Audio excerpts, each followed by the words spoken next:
नमस्कार आप सभी को। आप सभी का स्वागत है आपके अपने चैनल पर। काफ़ी दिनों बाद मैं हाजिर हूँ एक और नई बेहतरीन कहानी लेकर। उम्मीद है आपको ज़रूर पसंद आएगी।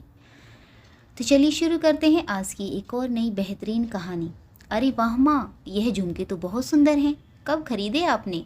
रजनी ने अपनी माँ कमला के कानों में झूलते झुमकों को देखकर कहा। तो माँ बोली, पिछले महीने हमारी वर्षगांठ पर तुम्हारी भाभी ने मुझे यह झुमके और तुम्हारे बाबूजी को महंगी घड़ी लाकर दी थी।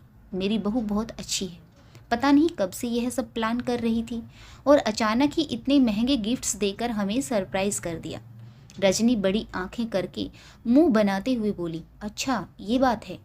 माँ, भाभी भैया ने मुझे तो कभी कुछ नहीं दिया। हमेशा की तरह हल्की सी साड़ी पर कुछ रुपए रख कर थमा देते हैं। आप तो सास ससुर हैं, मक्खन लगाया जा रहा है आपको। आपके पास करोड़ों की प्रॉपर्टी जो है, मैं तो ननंद हूँ। मुझे गिफ्ट्स देने से उन्हें कुछ फ़ायदा थोड़े ना होगा। यह कहते हुए भी रजनी की आंखें झुमकों पर अटकी हुई थी। उसका दिल ललचा रहा था कि फिर अपनी माँ से मीठी बातें बनाते हुए बोली, माँ मेरा दिल तो आपके झुमकों पर आ गया है। साधारण व्यक्तित्व की कमला जी ने तुरंत ही कह दिया, तो फिर ले लेना बेटा। वैसे भी इस उम्र में यह झुमके मुझसे नहीं पहने जाएंगे, बहुत भारी हैं। तो इस घर की बेटी है, माता पिता की हर चीज़ पर तुम्हारा भी बराबर का हक है। यह कहते हुए कमला जी कानों से झुमके उतारने लगी। झुमके उतार कर बेटी के हाथों में रख दिए। कमला जी ने एक बार भी नहीं सोचा कि बहू को पूजा को कैसा लगेगा जब वह यह जानेगी कि सास को इतने प्यार से दिए गए झुमके उन्होंने अपनी बेटी को दे दिए। कमला के देने भर की देरी थी कि रजनी झट से झुमके कानों में पहन लिए। फिर बनावटी हंसी हंसते हुए बोली, अरे माँ, मन नहीं है तो अपने झुमके वापस ले लो, नहीं तो पीछे से आपके बहू बेटे आपको सुनाएंगे। खासकर बाबूजी तो हमेशा ही कहते हैं, रजनी जब भी मायके आती है कुछ न कुछ ले जाती है। कमला जी बोली, कैसी बातें करती हो, ऐसा गला कौन क्यों कहेगा। तुम्हें पसंद है तो रख ले, मैं पहनूं या तुम, बात तो एक ही है। रजनी मक्खन लगाते हुए बोली, अरे माँ, तुम कितनी अच्छी हो। रजनी हमेशा ऐसा ही करती है, उसे जो पसंद आता है रख लेती है, चाहे वह चीज़ किसी ने कितनी ही अरमानों से क्यों न दी हो। किसी का प्यार और समर्पण उस चीज़ से जुड़ा हो तब भी वह मांगने से नहीं हिचकिचाती। आज भी ऐसा ही हुआ। कमला जी ने बिना सोचे समझे बेटी को झुमके दे दिए। वह चाहती तो कह भी सकती थी कि तुम्हारी भाभी ने यह झुमके मुझे बहुत प्यार से दिए हैं, तुम्हारे लिए मैं दूसरे बनवा दूंगी। लेकिन उन्होंने कभी बेटी के आगे बहू की भावनाओं को समझा ही नहीं। रजनी आईने में देखकर स्वयं ही इतरा रही थी। जरा देर सोचकर माँ के पास आकर बोली, वैसे माँ, आपसे एक शिकायत और है। कमला जी बोली, अब किस बात की शिकायत है, वह भी बता दें, हो सका तो पूरी कर दूंगी। जब तक जिंदा हूँ अपनी बेटी की हर चाहत पूरी करना मेरा फ़र्ज़ है। मेरे मरने के बाद तेरे भाई भाभी तुझे जैसा दें वैसा लेकर चली जाना। कभी मुंह खोलकर कुछ नहीं मांगना, क्योंकि माँ तो आखिर माँ होती है। रजनी बोली, माँ, बात कुछ ऐसी है, शिकायत मुझे नहीं आपके जमाई साहब को है। वह कह रहे थे कि आपने वादा किया था कि भैया की शादी पर आप उन्हें ब्रेसलेट देंगी और दिया अब तक नहीं। कमला जी हंसते हुए बोली, अरे हाँ बेटी, याद आया, कहा तो था, परंतु पैसे की थोड़ी तंगी है। तुम जो जानती हो कि तुम्हारे बाबूजी की पेंशन बहुत कम है। पूजा बहू और तुम्हारे भाई की कमाई से ही तो घर चलता है। वैसे जमाई साहब को पंकज की शादी में हमने सोने की अंगूठी गिफ्ट्स में दी तो थी। रजनी बात को संभालते हुए बोली, अरे माँ, अंगूठी ही तो दी थी, लेकिन वादा तो ब्रेसलेट का किया था ना। अब आप जानो और आपके जमाई साहब, वह तो हमेशा मुझे ताने मारते रहते हैं कि वादा बड़ी चीज़ का किया था और छोटी सी अंगूठी दिलवा कर पल्ला झाड़ लिया। कमला जी बहू के दिए हुए झुमके बेटी को दे चुकी थी। आह भरते हुए बोली, जिंदगी रही तो जमाई साहब के लिए ब्रेसलेट भी बनवा दूंगी, पर अभी थोड़ा इंतज़ार कर। रजनी ने झुमके पर्स में रखे और खुश होकर अपने ससुराल चली गई। शाम को कमला जी के कानों में झुमके ना देखकर रामशरण जी बोले, रजनी आई थी क्या? कमला जी उन्हें चाय का कप देते हुए बोली, हाँ आई तो थी और चली भी गई। पता नहीं हमेशा तूफान की तरह आती है और आंधी की तरह चली जाती है। हमेशा जल्दबाजी में रहती है, कभी अपने भाई भाभी से भी नहीं मिल पाती। मेरी बेटी बहुत संस्कारी है, उस पर ससुराल की बहुत सारी जिम्मेदारियां हैं ना, इसीलिए तो कभी मायके में नहीं ठहरती। रामशरण जी बोले, हाँ हाँ, वह तो दिख ही रहा है। कि वह कितनी संस्कारी है। उसे जो चाहिए होता है वह तो तुमसे मिल जाता है। फिर क्या ज़रूरत है भाई भाभी या पिताजी से मिलने और बात करने की। हम थोड़ी ना उसे सोने के झुमके बनवा कर देते हैं। वह तो तुम्हारा दिल इतना बड़ा है कि जो बहू के द्वारा दिए गए गिफ्ट्स भी तुम बेटी को थमा देती हो। एक बार भी नहीं सोचा कि बहू पूजा को कैसा लगेगा। कमला जी बात को संभालते हुए बोली, कैसी बातें करते हैं आप। वह आपकी भी तो बेटी है। उसे कुछ पसंद आया तो मैंने दे दिया, इसमें बुराई क्या है। रामशरण जी बोले, हाँ हाँ, उसे जो पसंद आएगा तुम उठा कर दे दोगी। हमारे घर में ऐसी कौन सी चीज़ है जो उसे पसंद नहीं है। यानी तुम सब उठाकर उसे देती रहोगी और वह ले जाती रहेगी। क्या उसे ज़रा भी शर्म नहीं है। उस दिन आई थी तो बहू का पर्स उसे पसंद आ गया और उठाकर ले गई। कोई कुछ कहता नहीं है तो इसका मतलब यह नहीं है कि वह अपनी मनमर्जी करती रहेगी। पति की बातों से कमला जी तिलमिला गई और गुस्सा होकर बोली, ऐसा कौन सी जायदाद नाम करवा दी मैंने अपनी बेटी के जो तुम इतना सुना रहे हो। एक जोड़ी झुमके ही तो दिए हैं, वह भी आपसे सहन नहीं होता। न जाने क्यों अपनी ही बेटी आपकी आंखों में खटकती है। हमने वादा किया था बेटी को शादी पर जमाई शाह को ब्रेसलेट बनवा कर देंगे, लेकिन तंगी के चलते नहीं दे पाए। छोटी सी अंगूठी देकर अपने कर्तव्य की इतिश्री कर ली और मेरी बेटी आज तक ताने सुन रही है। कितना करती है, फिर भी मायके और ससुराल दोनों जगह खटकती है। रामशरण जी आज कुछ सुनने के मूड में नहीं थे। उन्होंने कहा, किसने मना किया है, जायदाद भी दे दो, जो देना है चाहती हो वह सब दे दो, लेकिन किसी का प्यार और उपहार यूँ किसी और को दे देना सही नहीं है। अगर बहू ऐसा करती तो तुम्हें कैसा लगता। तुम्हें दूसरों के अरमानों की कोई फिक्र नहीं है। तुम एक मिनट नहीं लगाती, बहू को हंसिए पर रख देती हो। कभी उसकी भावनाओं की चिंता की है तुमने। बेटी के आगे तुम्हें कुछ दिखाई ही नहीं देता। कमला जी भी कहाँ पीछे रहने वाली थी, वह भी गुस्से में भरकर बोली, बड़े आए बहू के चमचे, बेटी है तुम्हारी, हम कुछ नहीं देंगे तो क्या हो गया, जो घर सिर पर उठा लिया। अरे जब तक हम जिंदा हैं बेचारी कहकर मांग लेती है, कल को हम नहीं रहेंगे तो अपने ही घर में बेगानी हो जाएगी, फिर किससे कहकर मन हल्का करेगी। मैं माँ हूँ, बेटी की भावनाएं समझती हूँ।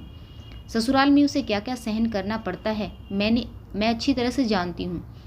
एक जोड़ी झुमके से मेरी बेटी के चेहरे पर जो खुशी उभरी थी वह लाखों करोड़ों से अधिक मूल्यवान थी। रामशरण जी बोले, तुम बेवकूफ़ औरत हो, वह तुम्हारी ममता का फ़ायदा उठा रही है और कुछ नहीं।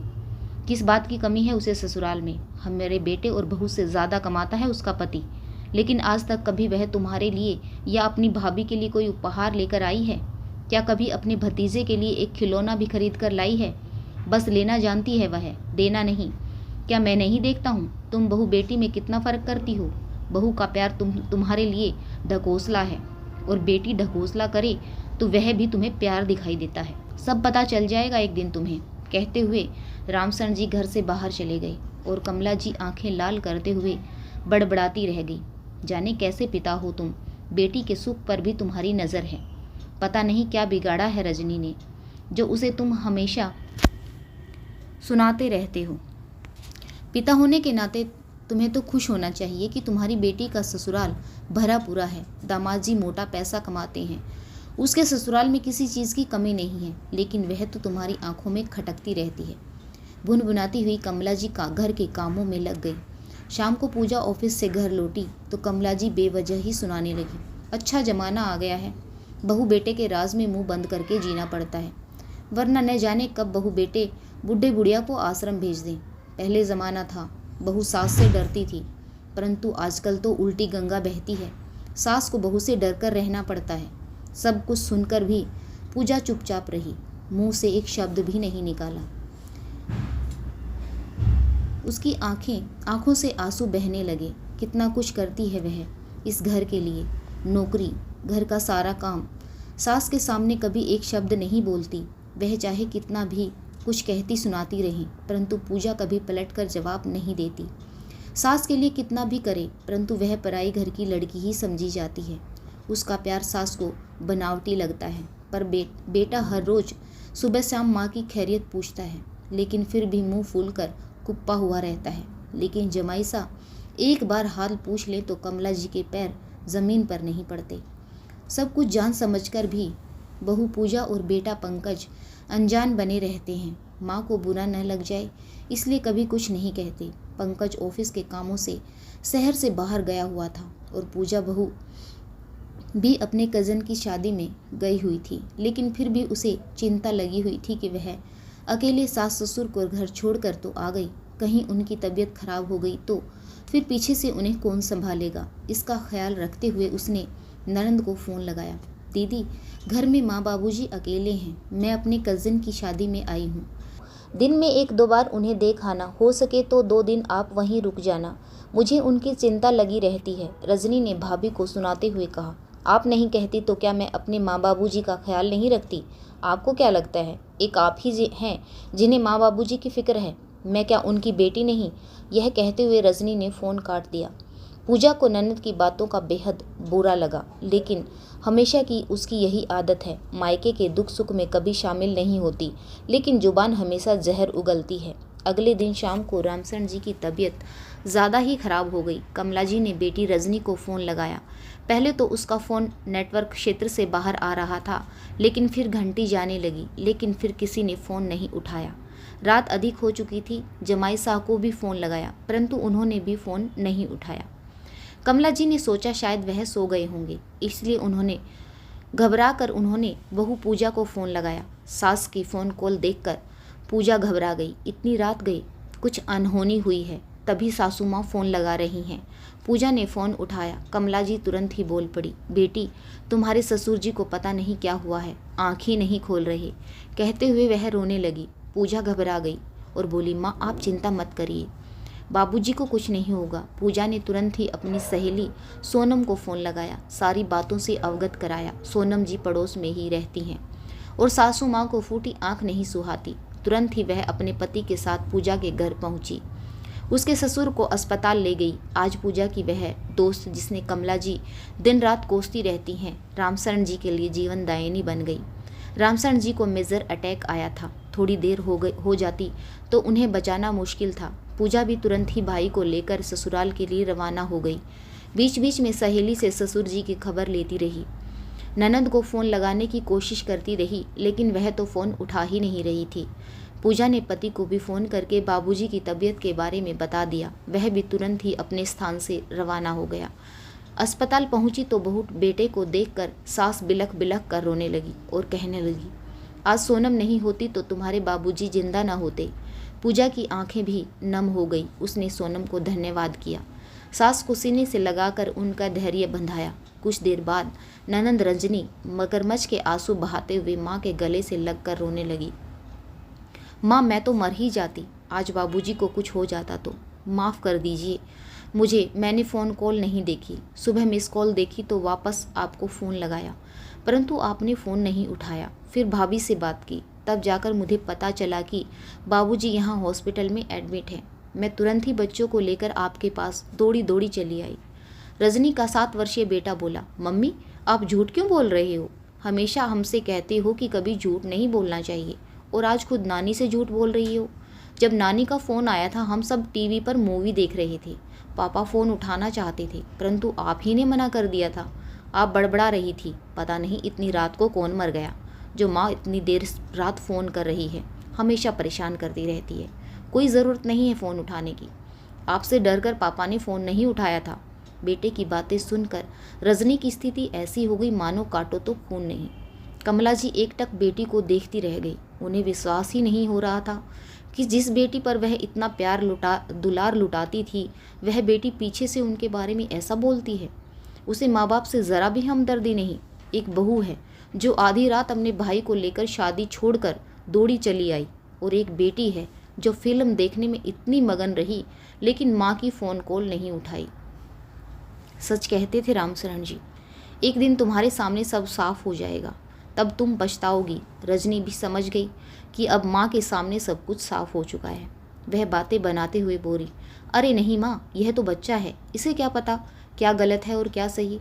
कमला जी नाराज होते हुए बोली, चलो बहू कमरे में चलते हैं, तुम्हारे बाबूजी को कुछ चाहिए होगा। यह कहते हुए कमला जी ने बहू को कमरे में भेज दिया और बेटी की तरफ देखते हुए बोली, रजनी बेटी, मैंने तुम्हें हमेशा बहू से ऊपर रखा और तुम्हारी हर छोटी मोटी ज़रूरतें पूरी की।